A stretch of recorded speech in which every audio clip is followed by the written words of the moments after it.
किसी गांव में एक धोबी रहता था। उसके पास एक गधा था जिससे वह रोजमर्रा के काम करवाता था। धोबी अपने गधे से बहुत प्यार करता था, लेकिन उसे खाने के लिए अच्छी खुराक नहीं देता था। बेचारा गधा बहुत कमजोर हो गया था। एक दिन जब धोबी अपने काम से लौट रहा था, तो रास्ते में जंगल के बीच गधा भारी बोझ की वजह से लड़खड़ा कर गिर पड़ा।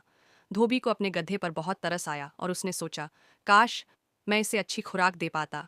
तभी धोबी की नज़र एक मरे हुए शेर पर पड़ी। उसे अचानक एक उपाय सूझा। उसने शेर की खाल उतारी और उसे अपने गधे पर डाल दी। अब गधा शेर की तरह दिखने लगा। धोबी ने गधे को खेतों में छोड़ दिया। किसानों ने जब उसे देखा तो उसे शेर समझकर डर गए और भाग गए। गधा बेखौफ होकर खेतों में चरता रहा। कई दिनों तक यही सिलसिला चलता रहा। अब गधा खूब खा पीकर मोटा हो गया था। दूसरी ओर किसान अपनी फसल के नुकसान से बहुत परेशान थे। उन्होंने सोचा कि इस शेर की सच्चाई जाननी चाहिए। एक दिन वे छिपकर खेतों में उसका निरीक्षण करने लगे। तभी अचानक गधे ने जोर से ढेंचू ढेंचू की आवाज निकाली। किसान चौंक गए और समझ गए कि यह असली शेर नहीं, बल्कि एक गधा है जो शेर की खाल पहने हुए है। गुस्से में सभी किसानों ने मिलकर गधे को पकड़ लिया और उसकी खूब पिटाई की। अंत में गधा वहीं मर गया। अगले दिन जब धोबी हमेशा की तरह अपने गधे को लेने आया, तो उसे मृत देखकर स्तब्ध रह गया। उसे बहुत पछतावा हुआ और वह सोचने लगा, काश मैंने ऐसा न किया होता तो आज मेरा गधा जिंदा होता।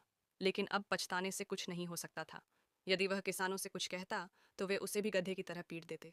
धोबी बस अफसोस करता रह गया।